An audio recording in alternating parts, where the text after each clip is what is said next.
अस्सलाम वालेकुम भाईजान, क्या हाल चाल है? तबीयत से ठीक है? यूट्यूब चैनल की तरफ से यूसुफ रंधावा आप देख रहे हैं। YouTube channel Yusuf Randhawa.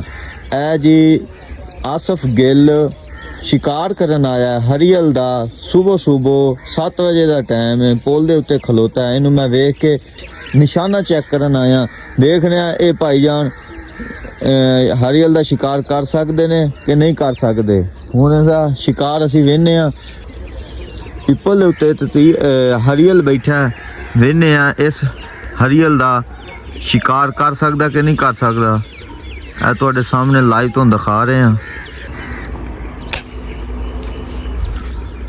आ वेखो जी परिंदा थले डिग गया, हुण पाई जा रहा चुकन। हाँ जी आसफ गिल ने शिकार किया जी। ए तुहानूं दिखा रहे हैं लाइव परिंदा और सामने पिया जी।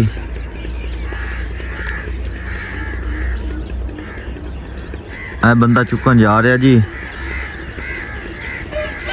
आसफ गिल दे नाल एक आदमी फेरिया सी शिकार करन नाल, ओदा हेल्पर है जी, शिकार सीख रहा है। आ देखो हरियल चुक के आ रहा है।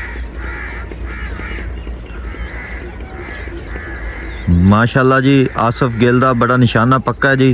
हरियल दा शिकार किया आसफ गिल ने बंदूक दे नाल। ए बंदा आ रहा जी।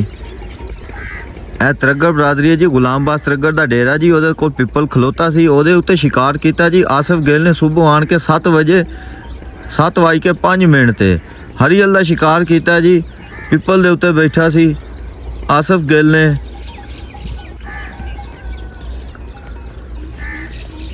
ए बंदा आ गया जी मोहम्मद हुसैन हरियल लैके।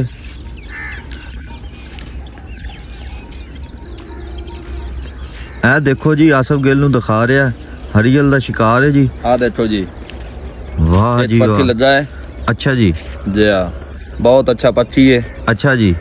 माशाल्लाह। ਇਹਦੀ ਕੀਮਤ ਕਿੰਨੀ ਕੁ ਹੁੰਦੀ ਹੈ? कीमत नहीं पता सी ਵੇਚੇ ਤੇ ਨਹੀਂ, ਅਸੀਂ ਸ਼ੌਂਕ ਦੇ ਠਾਦੇ ਹਾਂ ਸ਼ੌਂਕ ਦੇ ਮਤਲਬ ਕਿ ਤੁਸੀਂ ਸ਼ਿਕਾਰ ਕਰਕੇ ਤੁਸੀਂ ਖਾਂਦੇ ਹੋ? ਜੀ ਜੀ, ਵੇਚੇ ਤੇ ਨਹੀਂ। ਅੱਛਾ, ਵੇਚੇ ਕਦੇ ਨਹੀਂ? ਨਹੀਂ ਨਹੀਂ।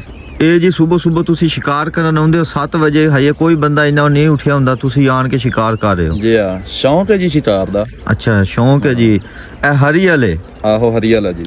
ਅੱਛਾ ਵਾਹ ਜੀ ਵਾਹ, ਨਿਸ਼ਾਨਾ ਬੜਾ ਸੋਹਣਾ ਪੱਕਾ ਪੱਖੀ ਹੈ। ਹੈ ਆਸਫ ਗਿਲ ਭਾਈ, ਨਿਸ਼ਾਨਾ ਬੜਾ ਪੱਕਾ ਤੇਰਾ। ਹਾਂ ਨਿਸ਼ਾਨਾ ਤਾਂ ਬੜਾ ਹੀ ਹੈ। ਕੰਮ 1 ਏਕੜ ਦਾ ਫਾਸਲਾ ਹੈ? ਜੀ ਹਾਂ।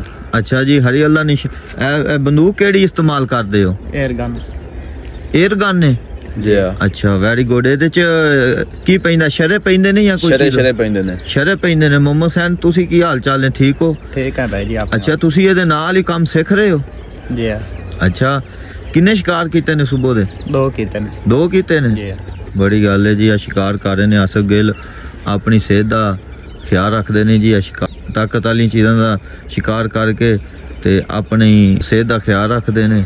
ਤੇ ਆ ਮੁਹੰਮਦ ਹੁਸੈਨ ਭਾਈ ਨਾਲ ਨੇ। ਸਵੇਰ ਦਾ ਬੰਦੇ ਆਏ ਸੀ ਸ਼ਿਕਾਰ ਕਰ ਰਹੇ। ਮੈਂ ਕਿਹਾ ਚਲੋ ਜੀ ਵੀਡੀਓ ਬਣਾ ਕੇ ਆਵਾਮ ਨੂੰ ਹੀ ਦਿਖਾ ਦਿੰਦਾ ਆਸਫ ਗਿਲ ਦਾ ਨਿਸ਼ਾਨਾ ਕਿਹੋ ਜਿਹਾ। ਮੈਂ ਤੁਹਾਨੂੰ ਲਾਈਵ ਦਿਖਾਇਆ ਆਸਫ ਗਿਲ ਦਾ ਨਿਸ਼ਾਨਾ ਮਾਸ਼ਾਅੱਲਾ ਬੜਾ ਹੀ ਪੱਕਾ ਹੈ ਜੀ। 2 ਸ਼ਿਕਾਰ ਕੀਤੇ ਨੇ ਤੇ ਹੁਣ ਇਹ ਵਾਪਸ ਆਪਣੇ ਘਰ ਜਾ ਰਹੇ ਨੇ। ਠੀਕ ਹੈ ਭਾਈ ਜਾਨ, ਅੱਲਾ ਹਾਫਿਜ਼। ਅੱਲਾ ਹਾਫਿਜ਼।